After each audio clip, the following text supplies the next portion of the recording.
வணக்கம். என்னோட பேர் பால்பாண்டி.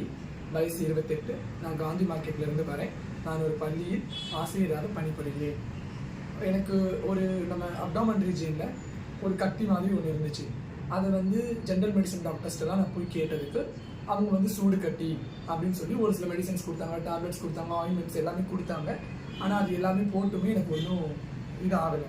அப்புறம் எங்கள் ரிலேட்டிவ் ஒருத்தவங்க, இது ஒருவேளை இப்படி இருக்கும், நீங்கள் தனஞ்சயன் கிளினிக் போங்க, டாக்டர் கமலஹாசன் சாரை பாருங்கள், நம்ம தென்னூர் ஜென்ரல் பஸ் ஸ்டாண்டில் இருக்குதுன்னு சொல்லி கிளினிக் லொக்கேஷன் சொன்னாங்க. நானும் விசாரித்து சாரை பார்த்து சார்ட்ட ஃபஸ்ட்டு நாள் பேசி இது பண்ணேன். அந்த ஃபஸ்ட்டு நாள் சார்ட்ட நான் பேசின அந்த மாதிரியாக பேசினப்போ அவர் செக்அப் பண்ணி இது கட்டி இல்லை தம்பி, பவுத்திரம், அதாவது ஃபிஸ்டுலா அப்படின்னு சொல்லி சொன்னாங்க சார்.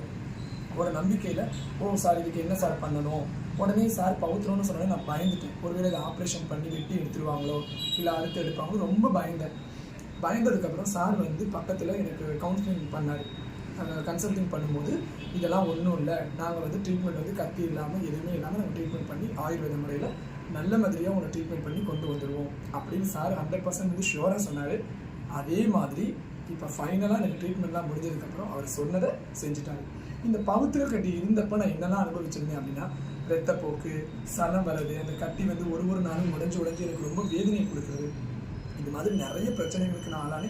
இதனால் நான் அந்த பிரச்சனை வரும்போதெல்லாம் என்னோடய வேலையை விட்டுருவேன். பள்ளிக்கூடத்துக்கு போகாமல் லீவு போட்டுட்டு ரொம்ப கஷ்டப்பட்டேன். எனக்கு ஒருத்தர் கூட்டிகிட்டு தான் என்னை ஹாஸ்பிட்டலில் விடுறதுக்கு போகிறதுக்கு ஒரு ஆள் தேவைப்படுவாங்க. ஆனால் இப்போ நான் 100% க்யூர் ஆகி இன்றைக்கி நான் நல்ல நிலைமையில் இருக்கேன். இப்போ நானே வண்டியில் போகிறேன், நானே பஸ்ஸில் போகிறேன், எல்லா இடத்துக்குமே நான் போகிறேன். இன்றைக்கி ரொம்பவே எனக்கு நான் கஷ்டப்பட்டு ரொம்ப அவஸ்தைப்பட்டு அழுதலாம் இருக்கேன் நைட்டில் பெயினில்.